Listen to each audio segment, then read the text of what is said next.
Une des plus grandes hypocrisies de notre époque, c'est de toujours blâmer les femmes. Je pense que vous avez toutes vu l'histoire d'une influenceuse en ce moment et ça s'est passé il y a un an, là il y a eu des rebondissements et tout. Et à chaque fois que je vois des réactions de femmes, c'est oui, j'enverrai jamais de copines chez moi à la maison, je mélange jamais mes copines avec mon mari. Mais en fait, vous vous trompez de cible en fait, mesdames. La personne qui est loyale envers vous, c'est la personne qui a prononcé des vœux de mariage vis-à-vis. À blâmer les femmes et à trouver des excuses aux hommes tout simplement.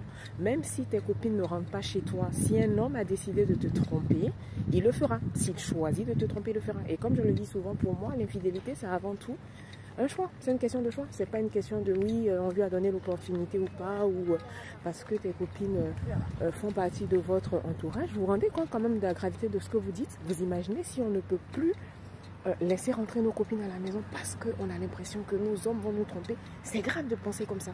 C'est grave et c'est dangereux. Et surtout, ça ne responsabilise pas les hommes vis-à-vis de leurs bêtises. Il y a des choses à dire sur l'ami qui a trahi son ami, mais c'est l'homme qui a choisi de tromper sa femme. Et ça n'aurait pas été l'ami de sa femme, il aurait trouvé une autre personne pour le faire. Si ton chien sort de la niche et qu'il va uriner sur le lit, c'est pas ton lit que tu vas frapper, je suis désolée. C'est à ton chien que tu vas demander des comptes parce que jusqu'à preuve du contraire, c'est ton chien qui marche, c'est ton chien qui a choisi de faire ses besoins dans le lit plutôt qu'à l'endroit qui lui est réservé. Donc ne nous trompons point de combat en fait. Soyons un peu sérieuses s'il vous plaît.